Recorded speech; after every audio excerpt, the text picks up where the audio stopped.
जय शिवाय नमस्तुभ्यम हर हर महादेव।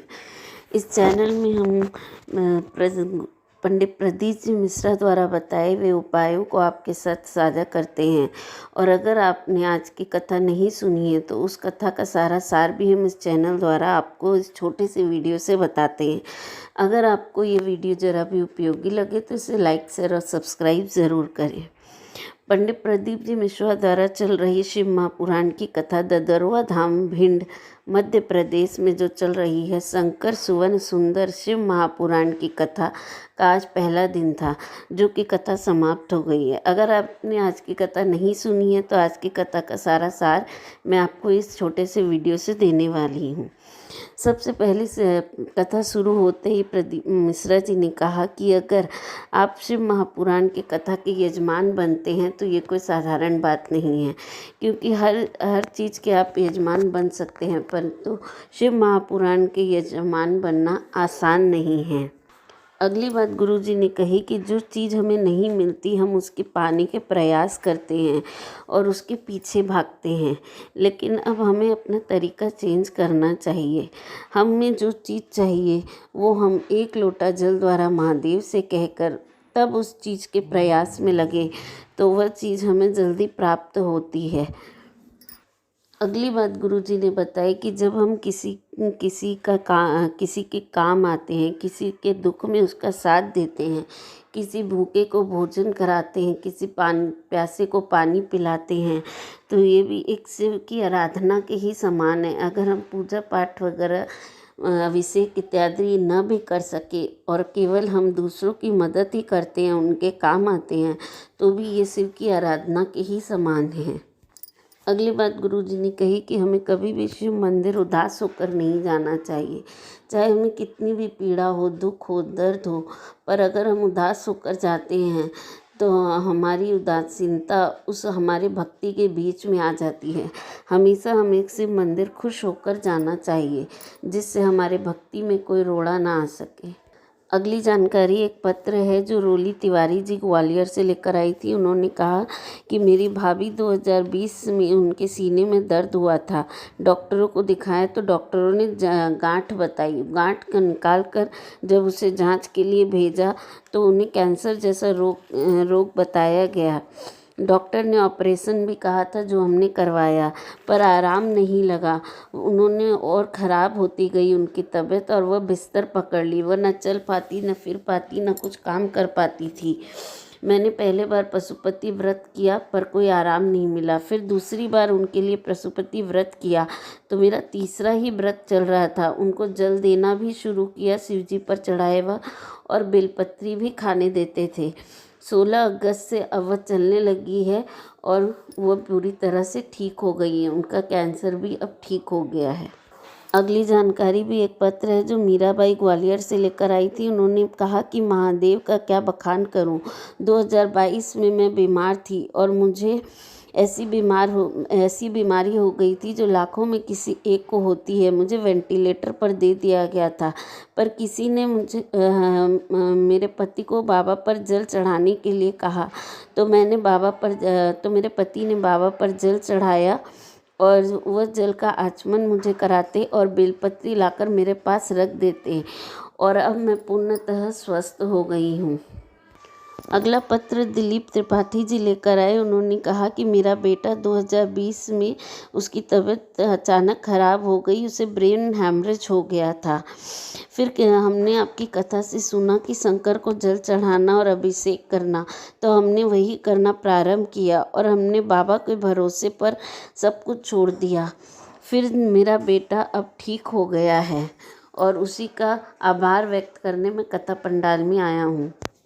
अगली जानकारी गुरुजी ने बताई कि हमें हनुमान जी और शंकर जी एक ही स्वरूप है।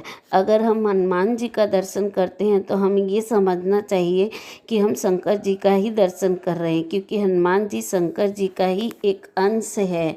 हमें दोनों में कोई भेद नहीं करना चाहिए।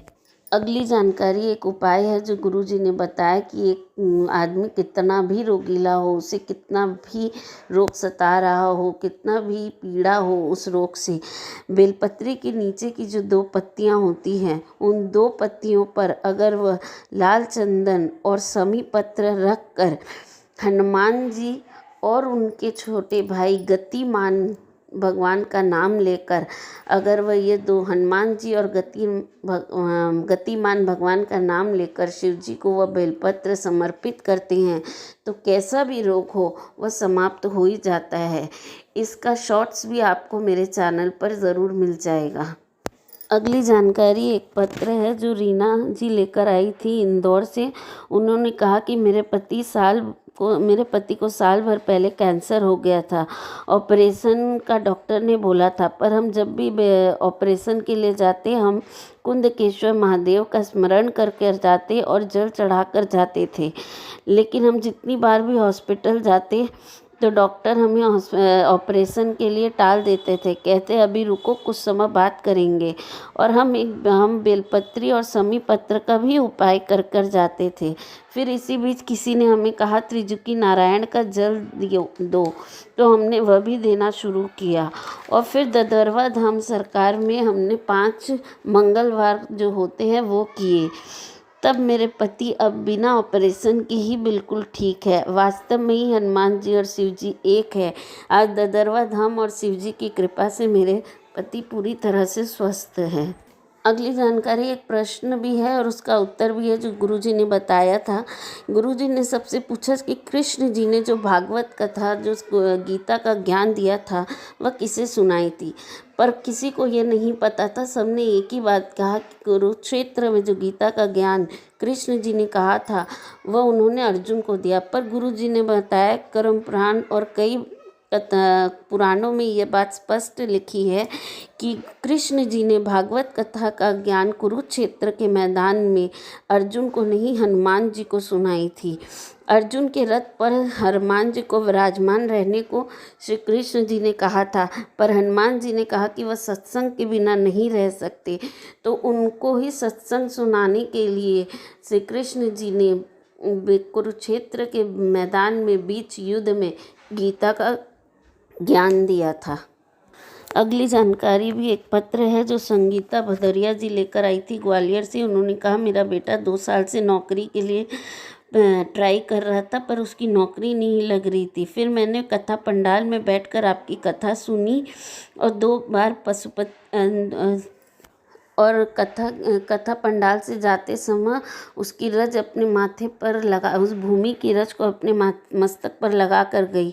और जो मैंने विनती की थी मेरे बाबा ने वो सुन ली। मेरा बेटा आज सरकारी नौकरी CIFF में ज्वाइन कर चुका है। उसी का आभार व्यक्त करने में कथा पंडाल में आई हूँ। अगला पत्र भी सुमन शर्मा जी लेकर आई जो कि भिंड से थी। उन्होंने कहा कि मैंने भी पंडाल में कथा सुनी थी, मेरे बेटे की शादी नहीं हो रही थी तो मैंने पंडाल में कथा सुनी, पशुपति व्रत भी किए और आज मेरे बेटे की सगाई तय हो गई है, जिसकी पत्रिका भी उन्होंने उस पत्र के साथ में लगाई थी। अगली जानकारी गुरुजी ने दी कि हमें किसी का छाता, किसी की चप्पल और किसी का मांग का टीका अपने पास कभी नहीं रखना चाहिए, क्योंकि इन चीज़ों में काल होता है। जब हम किसी की मृत्यु हो जाती है तो उसकी 13वीं पर पंडित जी को ये सारे और सामानों के साथ पर ये 3 चीज़ हमें ज़रूरी देनी होती है, छत्ता, चप्पल और मांग का टीका। इसलिए हमें कभी भी ये सामान किसी का नहीं रखना चाहिए। अगली जानकारी भी एक पत्र है जो पवन मिश्रा जी लेकर आए थे। उन्होंने कहा कि मेरे पति कई सालों से नौकरी के लिए तलाश कर रहे थे। अच्छी पढ़ाई के बावजूद उन्हें नौकरी नहीं मिल पा रही थी। फिर किसी ने कहा कि शिव जी को जल चढ़ाना शुरू करो। हमने जल चढ़ाना शुरू किया और बेलपत्री और समी पत्र का उपाय अशोक सुंदरी पर चढ़ाना शुरू किया और आज मेरे पति को सरकारी नौकरी मिल गई है। मैंने टीवी के सामने भी आसन लगाकर कथा सुनी थी और आज मेरे पति को शिक्षक के रूप में सरकारी नौकरी प्राप्त हो गई है। आज की कथा का सारा सार और उपाय मैंने आपको इस कथा में दिया है। अगर फिर भी आपको इस कथा के बारे में कोई जानकारी चाहिए तो आप कमेंट बॉक्स में लिख सकते हैं।